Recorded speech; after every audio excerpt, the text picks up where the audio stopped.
Hola, estimados estudiantes, la profe Gabriela les saluda. Vamos a realizar ahorita un ejemplo de la elaboración de una tabla de verdad con más componentes de los que vimos en el video pasado. En el video pasado teníamos solamente dos proposiciones básicas, P y Q, enlazadas con dos conectivos lógicos. Precisamente era esta parte de la nueva proposición. Pero ahora le vamos a agregar un conectivo más, que es la implicación, y una proposición básica más. Entonces tenemos la proposición compuesta P y no Q, entonces R. P y no Q, entonces R. Acá lo que le da el nombre a la proposición es la condicional o la implicación. Este conectivo es el que une todos los demás componentes de la proposición. Recordemos que esta primera parte de la implicación es el antecedente y esta segunda parte es el consecuente. El antecedente, en este caso, también es una proposición compuesta que está separada con paréntesis. Estos paréntesis son muy importantes porque hacen esa agrupación y evitan la confusión al unir o establecer los conectivos que están relacionando.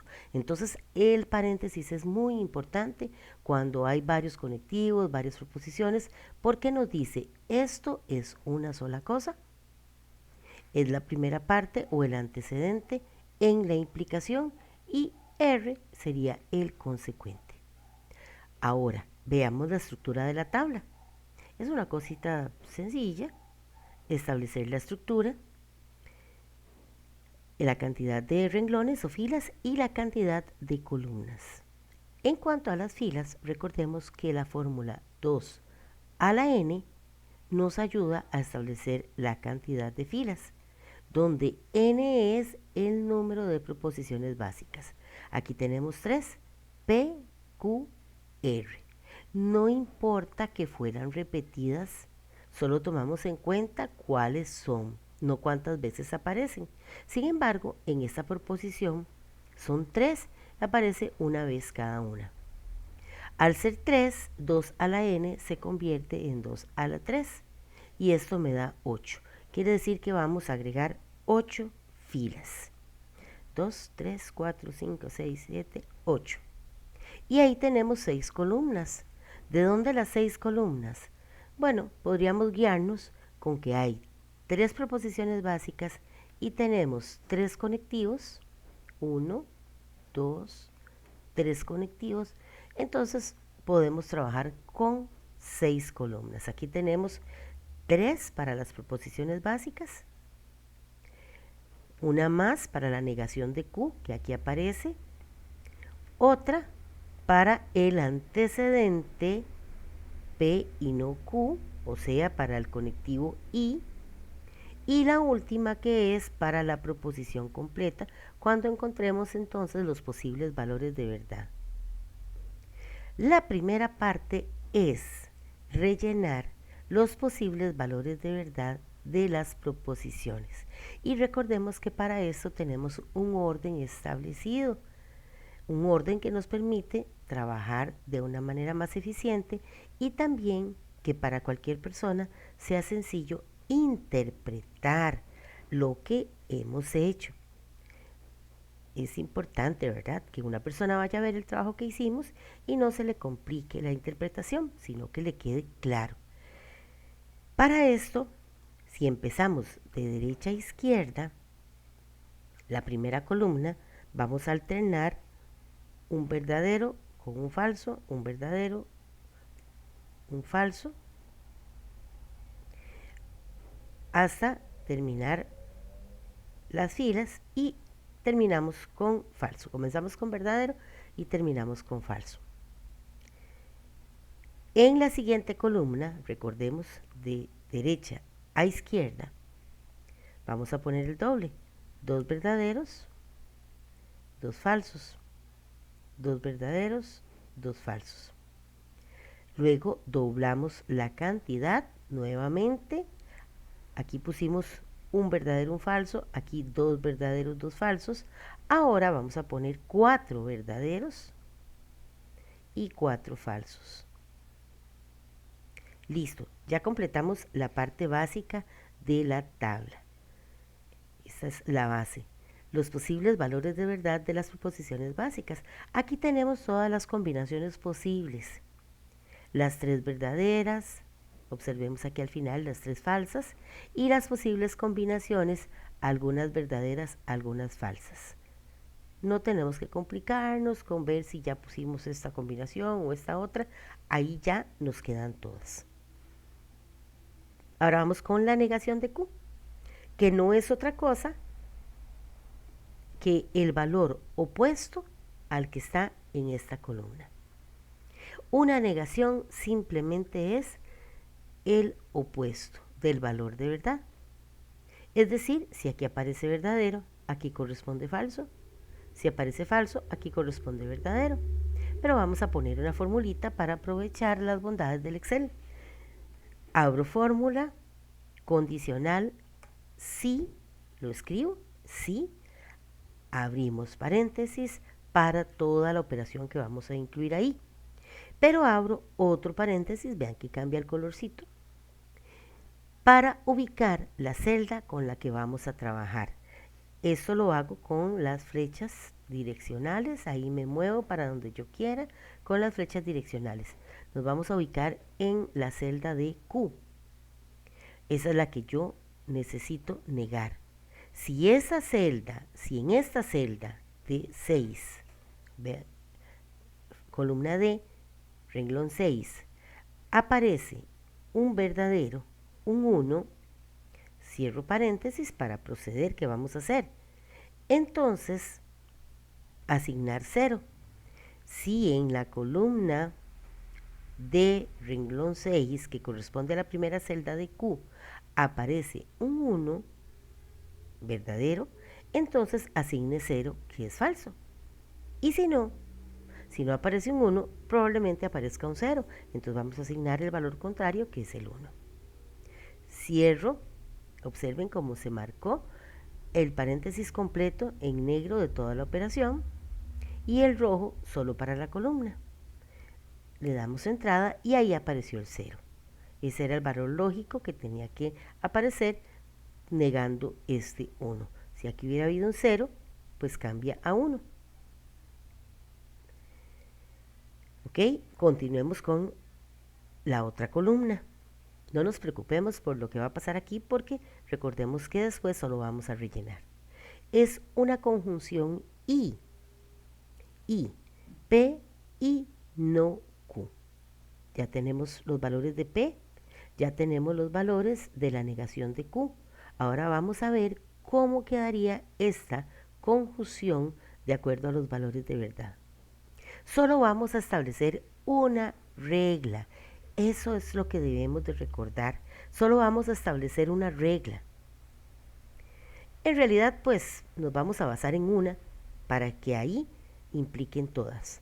Entonces, recordemos que la conjunción y solo es verdadera, solamente es verdadera cuando los dos componentes, cuando las dos proposiciones que están uniendo son verdaderas. En el resto de los casos es falsa. Entonces vamos a comenzar con esa. Esa es la que nos va a ayudar a definir. Abrimos fórmula, condicional, paréntesis. Las dos partes que está uniendo la I son P y no Q. Entonces abro un paréntesis para P, con la flecha direccional me muevo y le indicamos. Si ahí aparece un 1, entonces observen que ya cerré el paréntesis, solo le indiqué si esa celda es igual a 1, entonces, y vamos a unir, ¿verdad?, con la otra condición.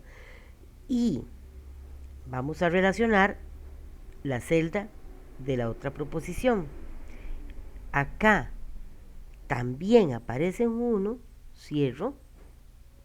Nuevamente, si en esta celda P aparece un 1 y en esta celda no Q también aparece un 1, ese es el único caso donde sería verdadera. Le pedimos ahí, entonces asigne un 1. Verdadero, verdadero, proposición verdadera. Verdadero, verdadero, conjunción y verdadera. Si algo de esto cambia, si encuentra un 0 y un 1, o un 1 y un 0, o dos ceros, entonces simplemente asigne 0, porque sería falsa. Cerramos la operación completa y le damos entrada. Claro que tenía que aparecer un 0 porque relacionamos este verdadero de P con esta falsa de no Q. Por lo tanto, la conjunción era falsa. Seguimos con la tercera columna. Ahora sí, vamos a unir toda la implicación, vamos a evaluar toda la implicación. El antecedente, que es la primera parte, la columna G, con el consecuente, que es la columna E. No esperemos que esto quede en orden en la tabla. Podría ser que lo pudiéramos acomodar en otro orden, pero eso no importa, no es indispensable. Simplemente vamos a evaluar las dos partes. Me fijo primero en el antecedente, que es la columna G, y luego en el consecuente, que es la columna R, que quedó antes. Eso no tiene la menor importancia. Vamos a abrir la fórmula, ponemos el condicional y abro paréntesis. Otra vez vamos a recordar que hay un orden para que la implicación sea falsa, que es cuando el antecedente es verdadero y el consecuente es falso. Eso sí, tenemos que estar familiarizados con los posibles valores de verdad de cada conectivo lógico, en qué condiciones cada conectivo es falso o verdadero. En el caso de la implicación o la condicional, es falso solamente si el antecedente es verdadero y el consecuente falso. En el resto de las combinaciones o de las posibilidades es verdadero. Entonces vamos a trabajar con la única que es falsa. Abro paréntesis para marcar la celda del antecedente de la primera parte, que es esta. Ahí me voy con la flecha direccional y le indico si aquí es verdadero, primera parte de la implicación. Si esa parte es verdadera y el consecuente, que es R, fuera falso, ya tengo ahí las dos partes. Si el antecedente es verdadero y el consecuente es falso, entonces asigne 0 porque la implicación sería falsa. En cualquier otro caso, que apareciera verdadero, verdadero, falso, falso, entonces asigne un 1 porque la implicación sería verdadera. Ya establecimos el único caso para que sea falsa. Cerramos, le damos entrada. Una vez que ya tengo estas tres celdas con sus fórmulas correspondientes definidas, entonces arrastro para rellenar y tengo mi tabla completamente lista. Esto nos ahorra tener que estar en cada caso haciéndolo de forma manual y evaluando P y no Q. Bueno, aquí P es verdadera, no Q es falsa, entonces P y no Q sería falsa. Hacerlo uno por uno nos lleva más trabajo y también hay una cosa, que entre más pasos hagamos, más posibilidad tenemos de cometer algún error. Entonces, aquí, con solo definir las fórmulas en las 3 primeras celdas bien definidas, las arrastramos y completamos la tabla. Ojalá les ayude este video en la elaboración de las tablas en Excel y quedo a sus órdenes. Pueden contactarme y nos estaremos viendo en otro video para poder ampliar algunos otros detalles. Muchas gracias, jóvenes.